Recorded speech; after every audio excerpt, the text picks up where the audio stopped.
Berarti sama jaluk mana aku menang? Kejem. Tidak kan? Kita sudah komitmen kan? Ya. Wes, boleh ada komitmen ya?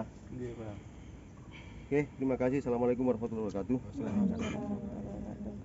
Jadi yang yang kita lakukan pada saat ini adalah melakukan upaya perbaikan pelestarian ekosistem alam. Nah, yang akan kita tanam saat ini adalah bibit pohon mangrove. Salah satunya adalah ini. Ini adalah salah satu jenis pohon mangrove, buah mangrove jenis bakau. Sama dengan ini juga. Nah, ini juga mangrove jenis bogem. Warga sini menamakan bogem. Rhizopora avicennia. Kalau ini gue keliru sini dan Oke, selama di pohon, buah ini masih di pohon seperti ini. Nah, kita simulasikan seperti ini. Nah, ketika buah ini sudah tua, mahkotanya ini akan lepas dengan sendirinya. Nah, oke, sebagian seperti inilah. Nah, ini cuma ini kebetulan yang kecil. Nah, ketika mahkotanya ini lepas dan buah ini akan jatuh pada saat air surut, dia akan jatuh dan menancap. Nah, kebetulan ini masih belum bisa ini ya, menancap seperti itulah, menancap. Dan 1 minggu kemudian ini akar ini akan muncul satu persatu. Nah, muncul mencengkeram tanah. 1 minggu 2 minggu kemudian ini calon tunas ini akan, nah ini calon tunas. Calon tunas, 2 helai daun nanti akan mekar, ini pecah.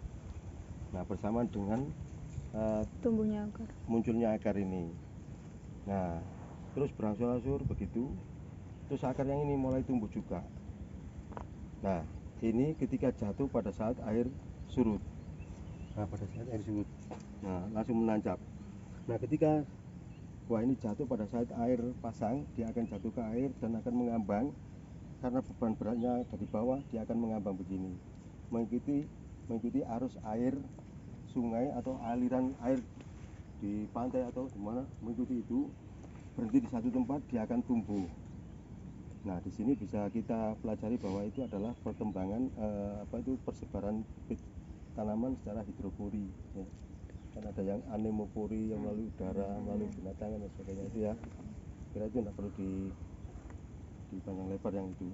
Terus kemudian berikutnya fungsi akar mangrove, satu, menjadi habitat biota laut, menjadi nursery ground, feeding ground, tempat pengasuhan anak-anak ikan, udang, kepiting bakau, tempat mencari makan anak-anak ikan, udang, kepiting bakau dan sebagainya, biota laut ada di sini. Juga menjadi tempat perkembangbiakan. Sebagian ikan di laut ketika berkembangbiak masuk terlebih dahulu ke sungai mencari tempat yang ideal untuk bertelur dan menetas dan mengasuh anak-anaknya yang belum mampu bersaing dengan predator lain di alam bebas. Nah, ketika sudah besar, dia akan kembali lagi ke laut. Nah, maka di sini satu fungsi yang pertama, yang kedua untuk menahan abrasi. Nah, seperti ini. Nah, ketika nanti pohon yang kita tanam di sini itu akan berhasil, akan tumbuh dengan baik, tumbuh dengan sempurna, maka keberadaan pohon di sekitar das ini nanti akan menjadi peredam, mereduksi kekuatan arus yang mengancam tebing ini. Jadi ini ketika kita dalam kehidupan nyata ada permasalahan, kita sering langsung kepada permasalahan itu yang kita ini tidak memperhatikan apa penyebab, hubungan sebab akibat itu ya, kausa prima ini. Nah, itu tidak kita perhatikan. Ibarat kita sakit mata itu yang disuntik bukan bokongnya, tapi matanya langsung kita suntik. Sakit kepala langsung kita suntik kepalanya, kan begitu. Nah, bisa jadi kadang kita itu dalam kehidupan nyata juga seperti itu. Ketika dihadapkan pada problem, kita tidak berusaha untuk mencari sebab kenapa bisa begini.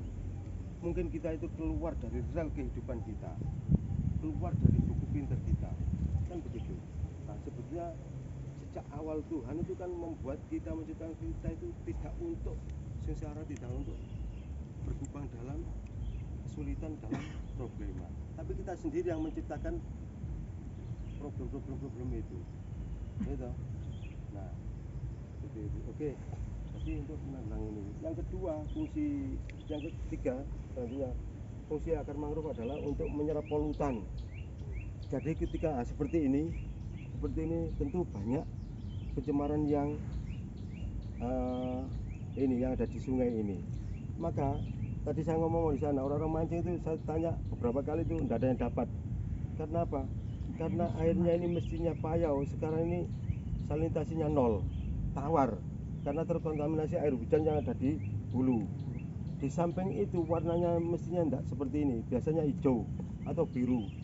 Nah ini karena coklat, itu pengaruh tanah yang terbawa air hujan di hulu sekitar kiri kanan sungai sepanjang mulai hilir sampai hulu.